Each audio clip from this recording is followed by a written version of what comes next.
Riley Herbst from 2311 Racing here, and you know what grinds my gears? Waiting for coffee.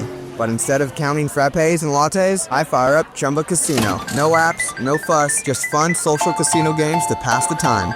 By the time my coffee's ready, order for Riley. I've already taken a few victory laps. Next time you're stuck waiting, make it entertaining. Play for free at ChumbaCasino.com. Let's Chumba.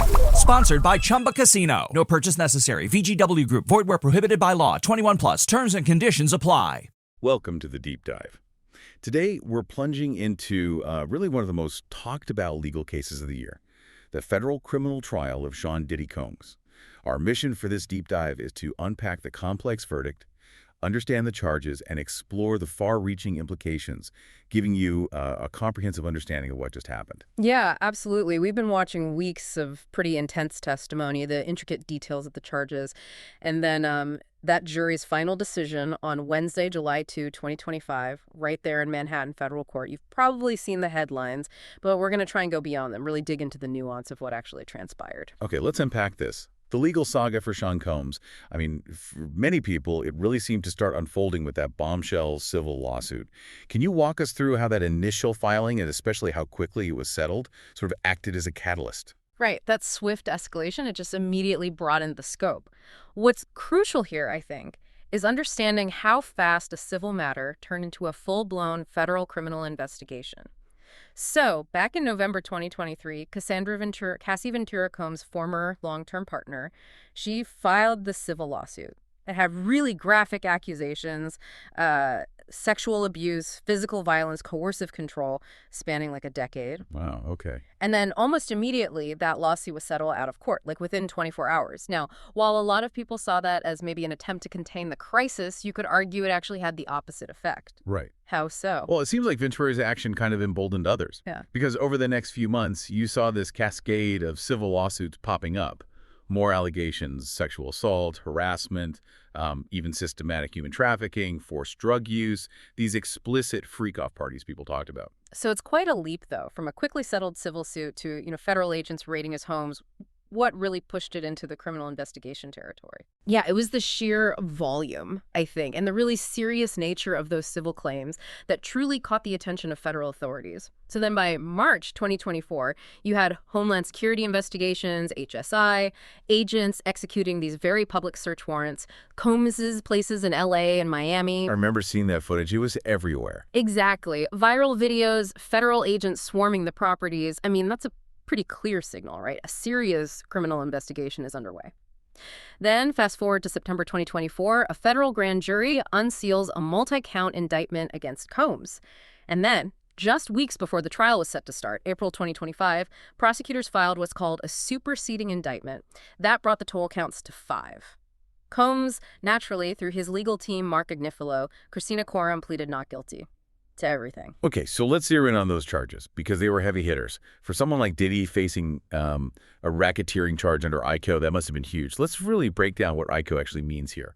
Yeah, the prosecution's approach with Count 1, racketeering conspiracy, well, it involved weaving together this really complex story. This was probably the most significant charge they brought forward.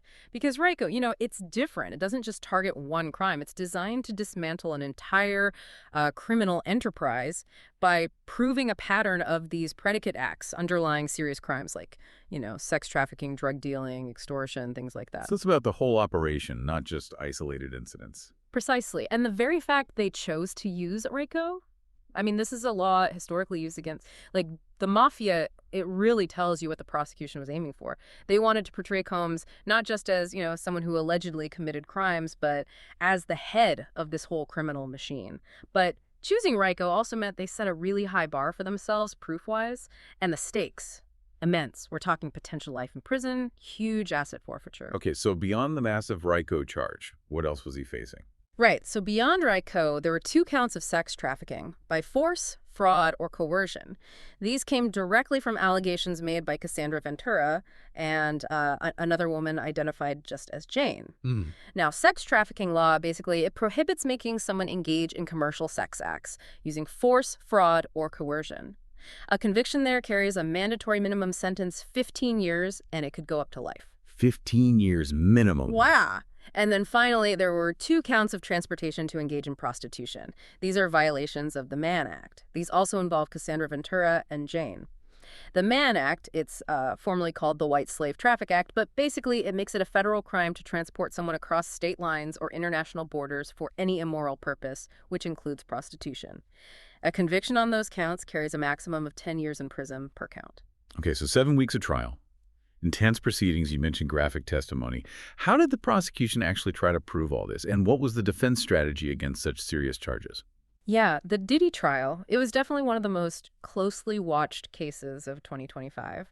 The prosecution, they brought in over 30 witnesses, including, as you said, really explosive and frankly graphic testimony from Cassandra Ventura and Jane. Their accounts were very emotional, detailing alleged abuse, manipulation, coercion, all happening within Combs' kind of inner circle. The prosecution's main argument was that Combs used his vast network, his resources, to enable and hide years of these alleged illicit activities. And the defense, what was their play? The defense team, Agnifilo and Coram, they went with a strategy of, well, non-cooperation, you could say. They chose not to call any witnesses, not Combs, not anyone else. For anyone listening, who isn't deep into legal strategy, this often aims to basically force the prosecution to prove their case entirely on their own merits, without the defense giving them anything extra to work with or cross-examine. So they put all their energy into attacking the prosecution's case. Exactly. They focused heavily on aggressive cross-examinations of the prosecution witnesses. They were trying to discredit the testimony, point out any inconsistencies they could find, and basically paint a picture that maybe these were consensual activities or recreational drug use that got twisted or misrepresented. Their core argument, repeated throughout, was simple. The prosecution just hadn't met that incredibly high standard of beyond a reasonable doubt needed for a criminal conviction. Okay, so after all that, more than 2 days of deliberation, the jury comes back, July 2nd, 2025. And it's reported as a partial verdict. Beware. What does that actually mean for you, our listener, and what was the final breakdown from the jury? Yeah, the journey to that verdict wasn't totally straightforward for the jury, it seems. A partial verdict, or sometimes called a split verdict. It just means they reached a unanimous decision on some of the counts, but maybe not all initially. In this specific case, reports suggested they had some difficulty, particularly with the complex Argio charge, but ultimately they did reach a consensus on all 5 counts. And the results were striking. Combs was acquitted, found not guilty on count 1, the big racketeering conspiracy charge. That's huge for him. Absolutely massive. Also not guilty on count 2, sex trafficking involving Cassandra Ventura, and count 4, sex trafficking involving Jane. I mean, this was a profound legal victory for Combs and his team. It took the possibility of a life sentence off the table, avoided that huge potential asset forfeiture tied to RICO. That not guilty verdict basically means the prosecution failed to convince all 12 jurors beyond a reasonable doubt on those really broad, really severe charges. But it wasn't a complete acquittal. No, not at all. He was found guilty on 2 counts. Count 3, transportation to engage in prostitution involving Cassandra Ventura, and count 5, transportation to engage in prostitution involving Jane. So on those counts, the jury did believe the prosecution proved its case. They believed beyond a reasonable doubt that he transported these individuals across state lines specifically for the purpose of prostitution, violating the Mann Act. Right, so the question everyone's asking, is Diddy free? What's his situation right now, and what does this verdict really mean for his future? Yeah, his legal status changed dramatically right after that verdict. Reports said Combs showed, visible relief in the courtroom, which makes sense. Before the trial, remember, he'd been denied bail. There were concerns about witness tampering. So he was actually being held at the Metropolitan Detention Center in Brooklyn since his arrest back in September 2024. So was he released immediately after the verdict? Well, his exact status right then, whether he was remanded back into custody or released on bail, pending sentencing that would have depended on the judge's ruling, Judge Arun Subramanian, right at that moment. But even if he was released on bail, let's be clear, he's definitely not free from the judgment or the sentence that's coming. Okay, so the focus shifts to sentencing now. Exactly. That's the next major step. Judge Subramanian will set a date for the sentencing hearing.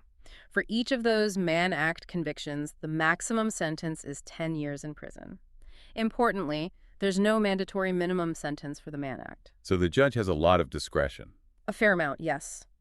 The judge will look at the federal sentencing guidelines. Combs's lack of prior criminal history is relevant, but also the specific details of these crimes that came out in the trial. The judge has to decide, how much jail time Diddy will actually get within that 0 to 10-year range for each count. And crucially, whether those sentences will run concurrently at the same time or consecutively, one after the other. Which could mean up to 20 years, potentially. Potentially, yes, if served consecutively at the maximum. Though that might be unlikely, it's technically possible. And this is really critical to remember. The criminal verdict doesn't end things. Not by a long shot. There are still numerous civil lawsuits pending against Combs. Right, those cases that sort of started it all. Exactly. And civil cases operate under a different, lower burden of proof. It's called preponderance of the evidence, basically meaning more likely than not. It's much lower than beyond a reasonable doubt. So even though he was acquitted of criminal sex trafficking, civil lawsuits alleging similar conduct can and almost certainly will proceed. And those could lead to significant monetary damages, regardless of the criminal outcome. Yeah, that makes sense. This whole case just captivated everyone, didn't it? Media outlets, constant coverage. What does this deep dive really tell us about maybe the justice system itself, public perception, and holding powerful people accountable? It really does highlight some complex issues when you step back and look at the bigger picture. First, definitely the burden of proof.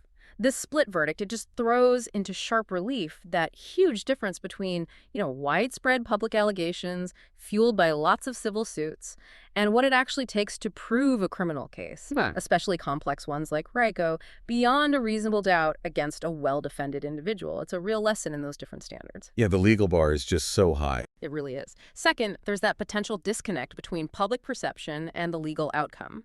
Public opinion gets shaped by all the allegations, the headlines, the civil cases, but a criminal jury has very specific rules and evidence they have to follow, so the verdict might not line up with what many people believe happened.